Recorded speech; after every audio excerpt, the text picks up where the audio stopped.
అధికారంలోకి వచ్చి కూటమి ప్రభుత్వం అధికారంలోకి వచ్చి 7 మాసాలే అవుతా ఉంది. కానీ జరుగుతున్నటువంటి పోరాటం 4 సంవత్సరాలుగా జరుగుతూ ఉంది. అంటే 3.5 సంవత్సరాలు వైఎస్ఆర్ కాంగ్రెస్ పార్టీ అధికారంలో ఉండగా ఈ పోరాటాన్ని ముందు తీసుకెళ్ళింది. పోరాటం చేస్తున్నటువంటి కార్మిక సంఘాలకి అండగా నిలబడింది. అన్ని రకాలుగా కూడా ప్లాంట్లో పనిచేస్తున్నటువంటి కార్మికులకి ప్లాంట్ని కాపాడేటువంటి బాధ్యత ఆ రోజు ప్రభుత్వంలో ఉన్నటువంటి జగన్మోహన్ రెడ్డి గారు ముఖ్యమంత్రిగా తీసుకున్నటువంటి సందర్భాన్ని కూడా ఈ సందర్భంగా మీ ద్వారా ప్రజలకు తెలియజేస్తూ ఉన్నాం. ఇది మేం చెప్పినటువంటి మాట కాదు.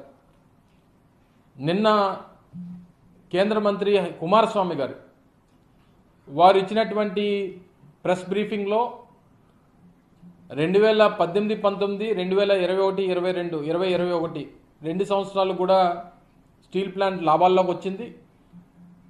930 కోట్ల రూపాయలు 2020, 21 సంవత్సరంలో లాభాలు ఆర్జించింది విశాఖపట్నం స్టీల్ ప్లాంట్.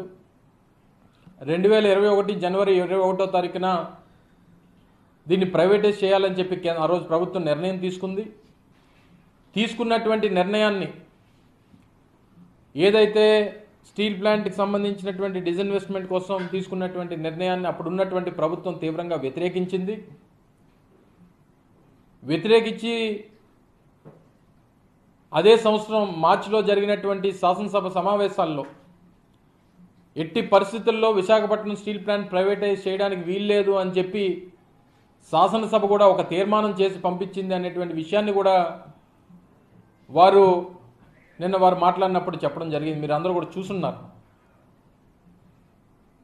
ఆ రోజు జరిగినటువంటి శాసనసభలో జరిగినటువంటి చర్చలో కూడా అప్పుడున్నటువంటి మా పరిశ్రమల శాఖ మంత్రి గౌతమ్ రెడ్డి గారు ఆ తీర్మానాన్ని ప్రవేశపెడితే ఆ తీర్మానాన్ని బలపరుస్తూ మాట్లాడినటువంటి అవకాశం కూడా ఆ రోజు శాసనసభలో నేనే దాన్ని బలపరుస్తూ మాట్లాడడం, దాని తర్వాత శాసనసభ దాన్ని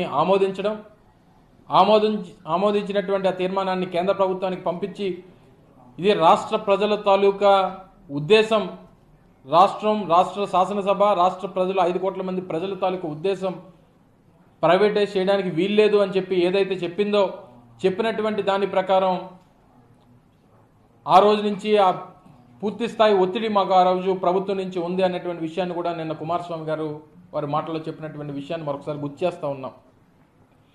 అయితే ఇంతమంది ప్రాణత్యాగాలతో